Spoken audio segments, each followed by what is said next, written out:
एक बड़ी पुरानी कहावत है, कहते हैं अकाल जब पड़ता है तो पीहर और ससुराल में एक साथ पड़ता है। कुछ वैसा ही हो रहा है चाइना के साथ। चाइना के शेयर मार्केट के साथ साथ अर्थव्यवस्था में आखिर ऐसा क्या हुआ है कि चाइना ने अब कहा है छुपा लो, दिखाना नहीं है। जानेंगे चाइना ने क्यों प्रतिबंध लगाना शुरू कर दिया है अपने ही संस्थानों के ऊपर। जानेंगे क्या है मामला और आर्थिक तबाही क्या सारे पिल्लरों को उखाड़ कर फेंक रही है और भारत के लिए सबसे बड़ा मौका लेकर आई है। तो वहीं दूसरी तरफ नेपाल, भारत का पड़ोसी, यहाँ पर भारत ने एक बहुत ही बढ़िया वाली कूटनीतिक जीत हासिल कर ली है। जियोपॉलिटिक्स में बहुत कुछ चल रहा है। हमेशा की तरह CIS न्यूज नेटवर्क के इस एपिसोड में जानने को मिलेगा बहुत कुछ। आइए जानते हैं इन खबरों को विस्तार से। कूटनीति में ना बहुत ही महत्वपूर्ण चीज होती है धैर्य, और ये धैर्य रखकर काम करना ये बहुत महत्वपूर्ण होता है। अक्सर क्या होता है, थोड़ा सा कोई भी पड़ोसी देश या कोई मित्र देश गलत व्यवहार कर दिया या आपके अगेंस्ट चला गया तो तुरंत से उसको दुश्मन बना लेना कहीं भी ठीक नहीं होता है। भारत की डिप्लोमेसी की जीत ये लगातार दूसरी जीत देखने को मिल रही है। स्क्रीन पर आप डॉक्टर S जयशंकर को जिनके साथ देख रहे हैं, ये हैं नेपाल की विदेश मंत्री। नेपाल की विदेश मंत्री भारत आई हुई हैं और भारत में यहाँ पर आते ही एक बड़ा ऐलान हुआ है। ऐलान के साथ समझ लीजिए कि चाइना को ये चीजें बिल्कुल पसंद नहीं आएंगी। चाइना का नजर दो चीजों पर था नेपाल के अंदर। नेपाल के अंदर पहली चीज है, चाइना चाहता है इनके ऊर्जा सेक्टर को अपने हाथ में लेना। दूसरा चीज, चाइना चाहता है कि गोरखा सैनिकों को रिक्रूट करना। ये दो चीजें इनका टारगेट रहा है और इसी से ये धीरे धीरे अपनी पहुंच को मजबूत करना चाहते हैं। हाल के दिनों में नेपाल कई समस्याओं में फंसा। नदी में 2 बसें गिर गई, लेकिन चाइना चाहता था कि इन्हें ढूंढने के लिए आप चाइना से मदद मांगो।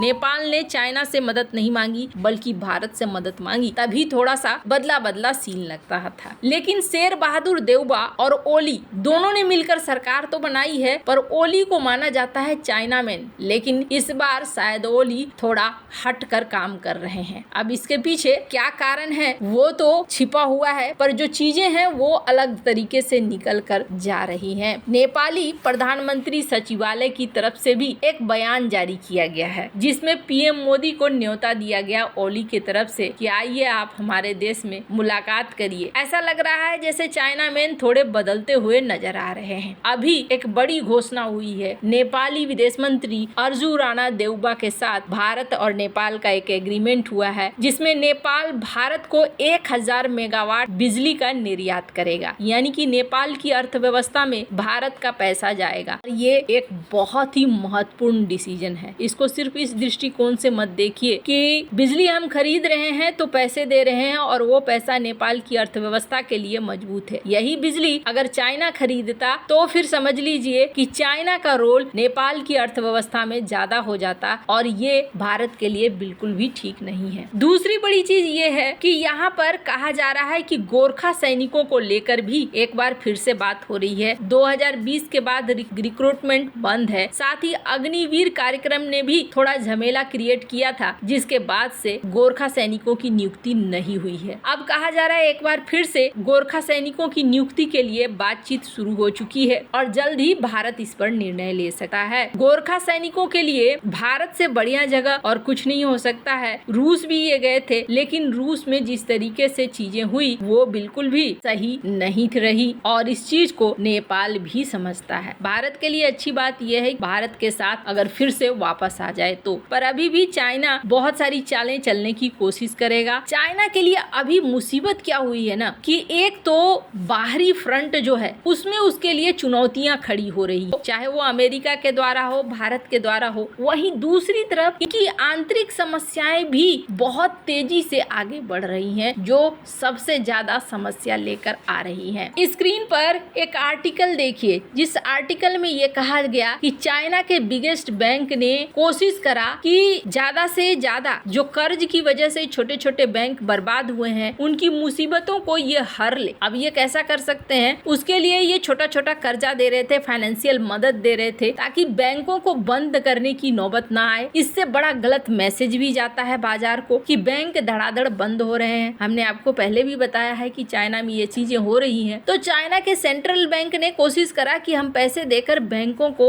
बंद होने से बचाएं। इसके बाद और भी चीजें देखने को मिली। चाइना का ये फॉर्मूला काम नहीं कर पाया और जो रिटेल इन्वेस्टर्स थे उनको भी बड़े लॉस होने शुरू हो गए। कई सारे कार्यक्रम चाइना करवाता है जिसमें कि चाइना को प्रॉफिट होता है, पर इस बार वो प्रॉफिट चाइना को होता हुआ नहीं दिख रहा है। और सबसे बुरी खबर क्या हो रही है? सबसे बुरी खबर ये हो रही है कि चाइना के स्टॉक मार्केट से फॉरेन इन्वेस्टर धड़ाधड़ निकलते चले जा रहे हैं। स्क्रीन पर एक ग्राफ देखिए। इस ग्राफ को रिलीज किया गया जनवरी 19 को। चाइना के मंत्री के द्वारा बयान दिया जाता है और इसका असर देखने को चाइना के मार्केट में जनवरी महीने में ही दिखना शुरू हो जाता है। चाइना का share market up down up down up down चल रहा है। निवेशक बड़ी संख्या में पैसे अपना निकाल रहे हैं और इसे संभालने के लिए, अपनी स्थिति को अच्छा दिखाने के लिए चाइना के बैंक डॉलर्स बेच रहे हैं, युआन खरीद रहे हैं, कभी युआन बेच रहे हैं, डॉलर्स खरीद रहे हैं, मैनिपुलेट करने की कोशिश कर रहे हैं ताकि शेयर मार्केट को बैलेंस किया जा सके, पर चीजें बैलेंस नहीं हो रही है। अब जाकर चाइना ने क्या एक फैसला लिया है, स्क्रीन पर आप आर्टिकल देख सकते हैं। चाइना ने रिस्ट्रिक्ट कर दिया है किस चीज को? इन्वेस्टमेंट एक्सेस को। जो ज्यादातर आसानी से पता चल जाता था कि हांगकांग के मार्केट में या फिर चाइना के मेनलैंड के मार्केट में कितना इन्वेस्टमेंट आया है और कितना इन्वेस्टमेंट निकला है, इन दोनों ही चीजों को अब बंद कर दिया गया है। चाइना ने अपनी संस्थानों पे रोक लगा दिया है कि आप किसी भी तरह के इन्वेस्टमेंट एक्सेस का डिटेल सामने नहीं रखेंगे और ये एक बहुत ही बुरी खबर है। $35 बिलियन